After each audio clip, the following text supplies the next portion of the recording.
my guest representative, Ron Noble. It has been a crazy year, as we all know, and he is the first one from the Capitol I've been able to bring on to talk about what's been going on, and I'm very happy to have him, and thank you so much. I appreciate being here. Thank you. I appreciate the invite. Yep, and I'm glad you made it. How's it going? Well, I think most people know that this year is something that nobody expected. For us, it started legislatively, started off with our short session. And again, both the Senate and the House walked out, which, it was a necessary but very unfortunate incident.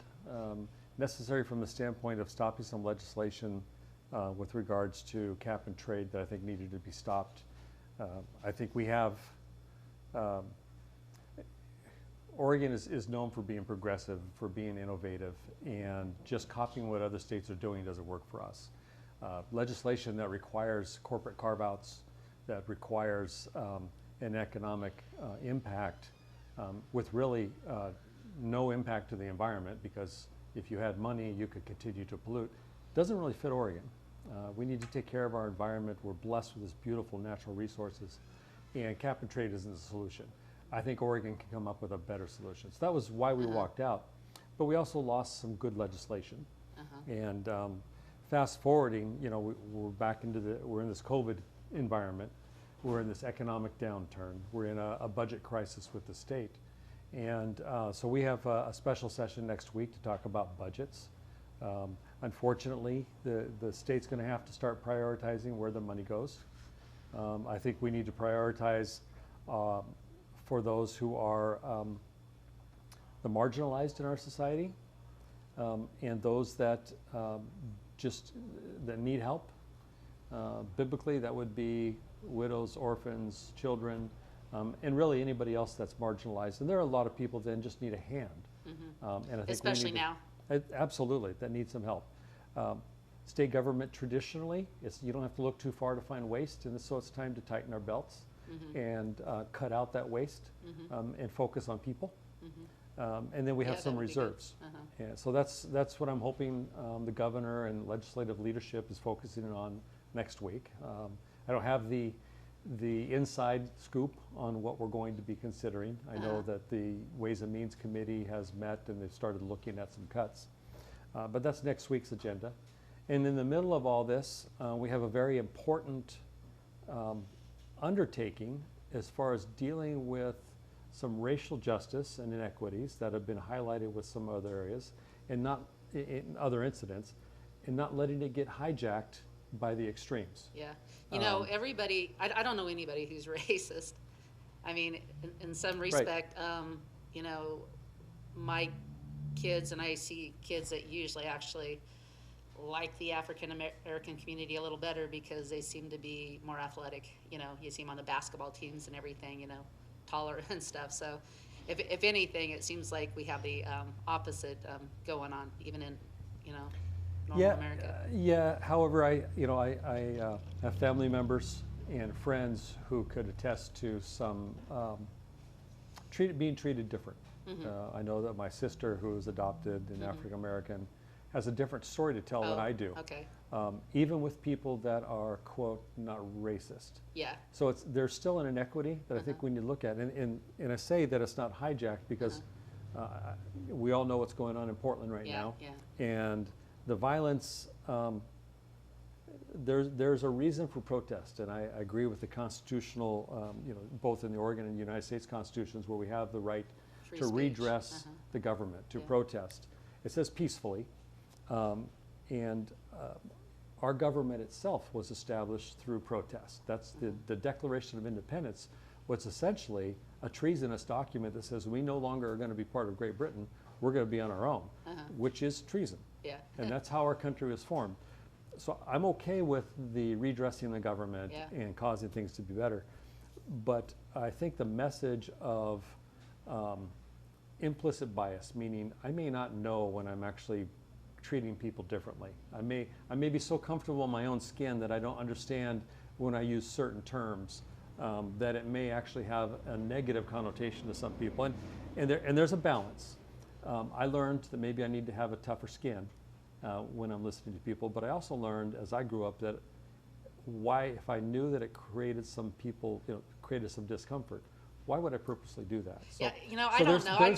There's this balance that it's not co-opted on either side. I mean, we're talking about people and friends, and I think we need to take a chance to just try to understand, and then we go from there. And that's totally fine. And of course, having the peaceful protest is totally fine. But I mean, I'm so unracist, so it's like not to me. It's and I don't even know anybody who is.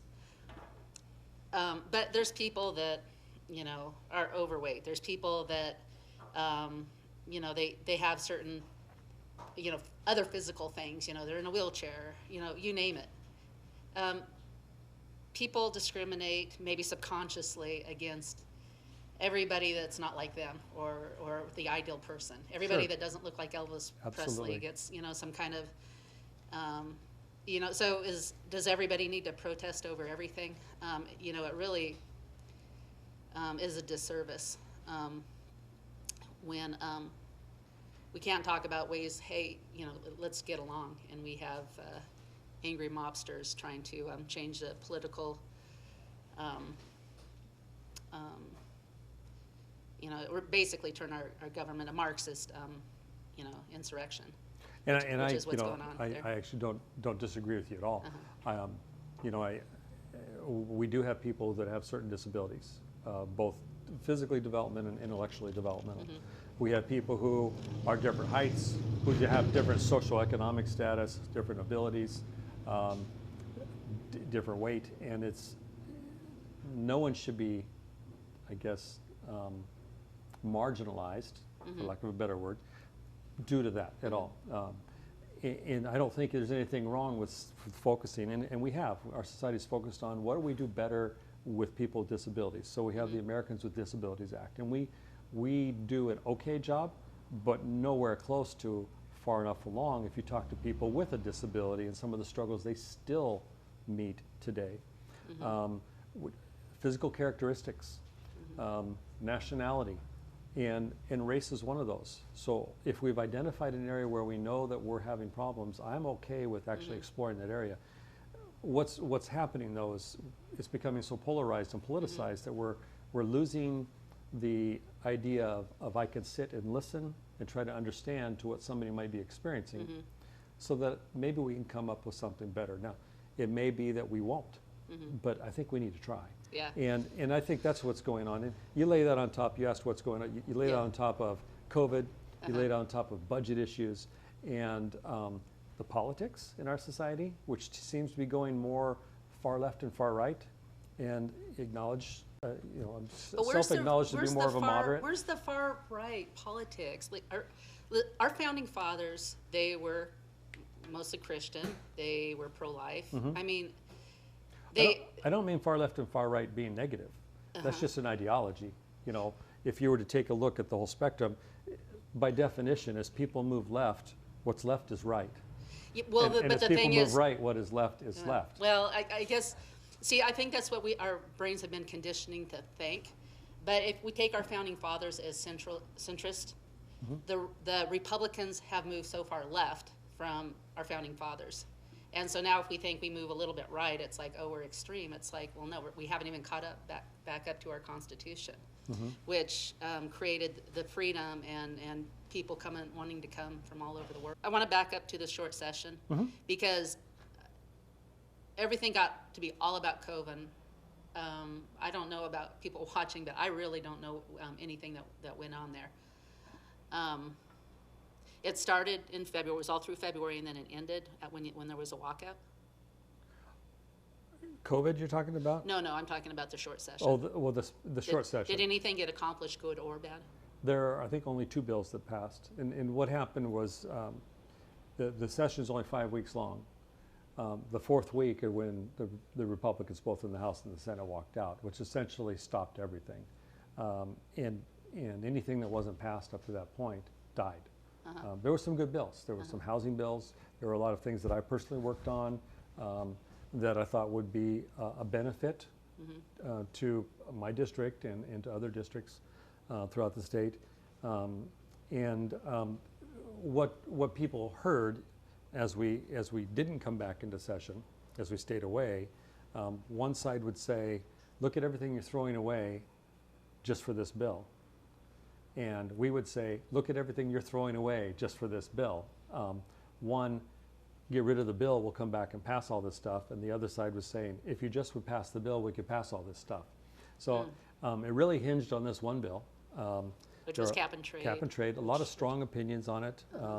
There's personally, like I mentioned, I saw we could probably come up with an environmental bill that didn't allow rich corporations to be able to pay to pollute, nor allow carve-outs for corporations. And at the same time, you and I would be paying more. And then the other is cap and trade. California's had some difficulty in their cap and trade. They've had to actually forego and provide some exemptions to allow businesses to continue to operate. And there's a cap and trade process with the mid-Atlantic states. It's been going on for a while, and there's some states pulling out of it because it's not working as well as they thought. We have some great examples. If you just remember motor vehicles, or cars. Several years ago, the federal government said, automakers, you will, over time, reduce emissions and get better mileage. And they said, I don't know, it was 10 years or 15 years, you would need to reach this goal. And guess what they did? My F-250 gets 17 miles per gallon now instead of 6. And so private industry is what innovates, not the government. That's right. And if we would put out some reasonable expectations, private industry would meet those expectations. Car manufacturers that could not meet those expectations are no longer making cars. Yeah. That's gone somewhere else. But we have much more, in fact, we've got so many fuel efficient vehicles on the road that now we have a crisis in how we pay for the roads because there's not enough money coming in gas tax. Oh, okay. So how do we maintain the roads when there's less money, but you know, we still have the same wear and tear? So well, they sure raised the price of licensing. absolutely. You know, I feel like I don't even own any of my stuff anymore. I feel like the government, you know, if I fall on hard times, the government will be able to take it if I can't pay for it.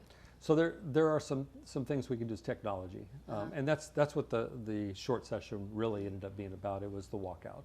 Yeah. There are some people that are very upset that we walked out because they thought that cap and trade was exactly what we needed to do. It's been on a lot of people's minds for over a decade. And there are some people that are very happy that we walked out because they believe that cap and trade would cause a lot of disruption and is not where we need to be headed in order to take care of the environment. And you know, with the environment, there are some people that say that this is all a myth, and some people that, I do believe that we're called to be stewards. We're called to take care of our natural resources. I think we just need to be careful how we do it and really get something done and not just create an economic system to bring more money in under the false pretenses of carbon reduction. Well, we're called to take care of our stuff biblically, but it's a, you know, as you probably already know, it's a power grab from, you know, by the New World Order to put us under their thumb. And so, you know, we're dealing with the devil, you know, if we go with that, in my opinion. I don't think that we are called for that, to put ourselves under the thumb of a tyrannical overseer. So, also, I can't remember if it was you or if it was somebody else, maybe Alamay, was talking about an incredible compromise that the logging industry presented before Kate Brown that would have solved everything she asked for. But the problem is that it took away the power that they would have gotten from it, and so she didn't even want to hear it. There's an interesting dynamic going on with the supermajorities, and just by way of review, there's a supermajority in the House, which means that as long as there are enough legislators there, the majority party can pass anything they want. They have enough people to pass even a tax increase. That same majority exists in the Senate, and then we have a very progressive governor.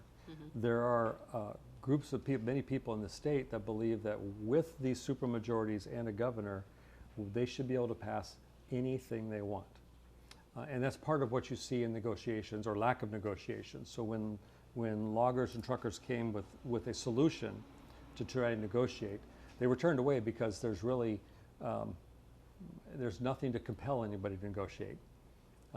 The only reason anything would be bipartisan from a Democrat point of view is so that the people would feel much better because they include Republicans. And I say Democrat and Republican, it's, if Republicans had a supermajority, my fear is that we would be somewhat the same way. That we would only engage the Democrats because that's what people would expect us to do. The best solution is when we have to negotiate, because then you don't have a choice. No one person has power. Us collectively have power. That's the idea of we the people.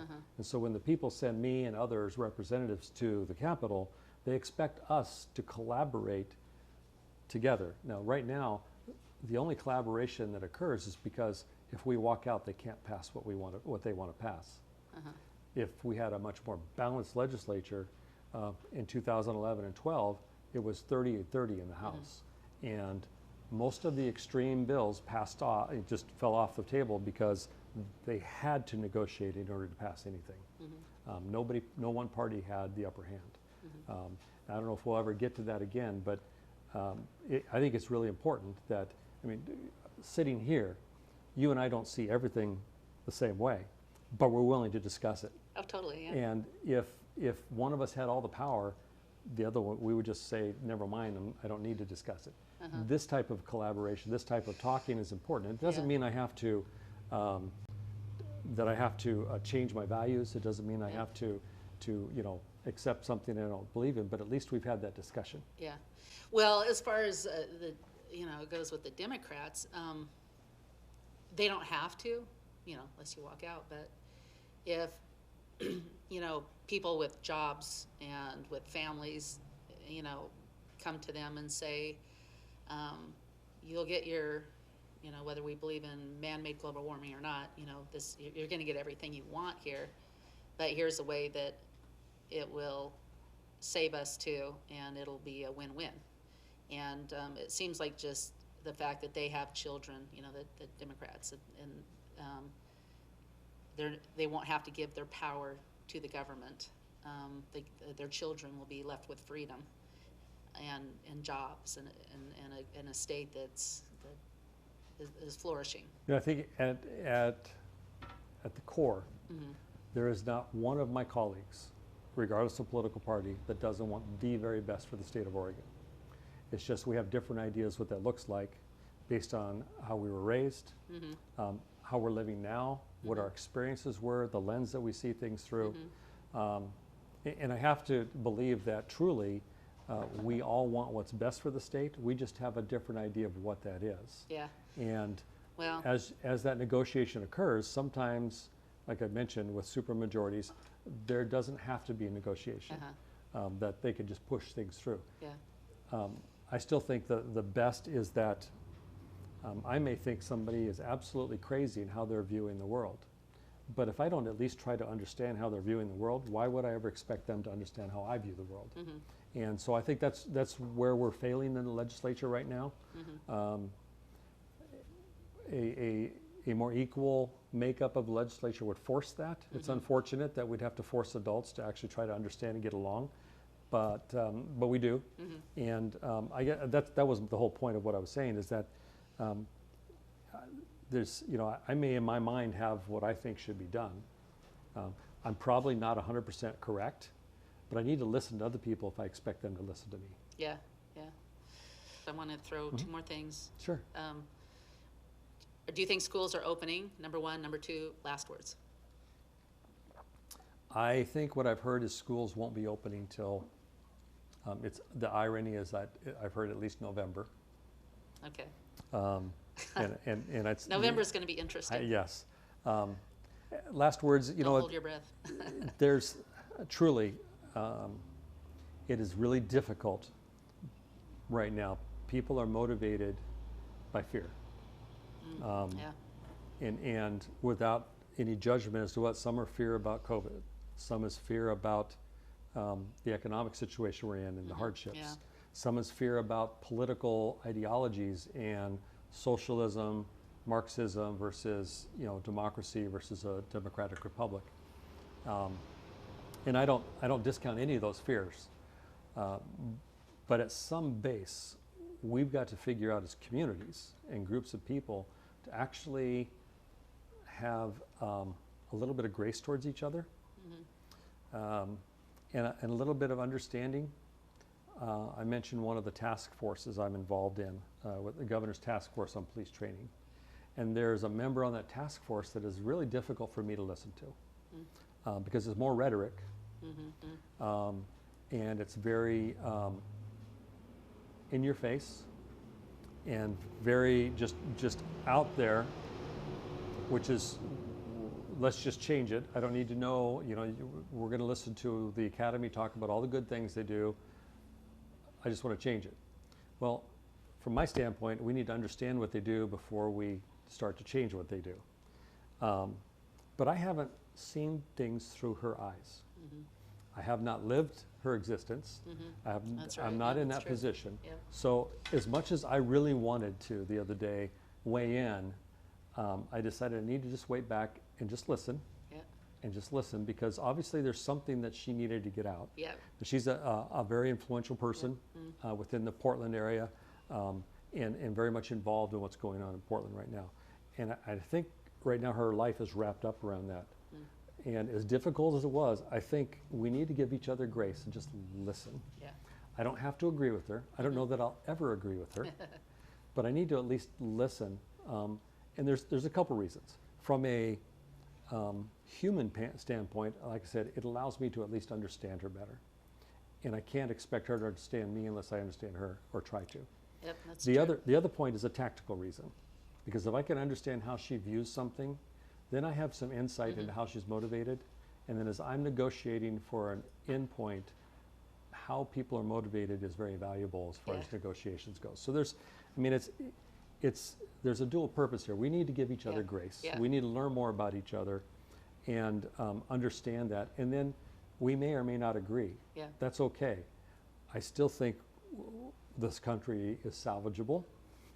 I still think we can still regain and minimize, I think, government's overreach right now. I think we need to minimize government, take care of those marginalized people, but also not interfere with people's lives if there's no reason to interfere.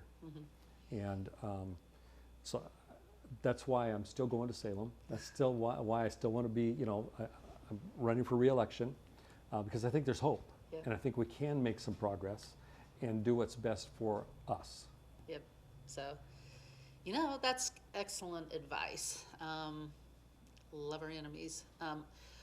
It's been my my philosophy for how I try to raise my kids is to listen to them, even though I know that what they say is not exactly legitimate. But it's at least you can hear at least where they're coming from, so you can better know how to direct them. And so this is the same thing. But not only that, we don't know where people come from. And we're all different, all walks of life. And I find that when I pray for people, that I see them in different eyes. So a lot of people are angry. A lot of people are, handle things with violence even. But a lot of times it comes from their background, core where they're at. So, praying for them will actually help mitigate the situation, including the governor. So let's remember to do that and pray for our leaders, Representative Noble, and because they need to be empowered. They need to feel like there's God's wind is on their back, when they go and try to do the right thing. Thanks for tuning in. Have a good week. Inspiration. Arts and crafts. Health and wellness. Communication and information. We're here to encourage and inspire you. You have a gift? We know you do. And so do we.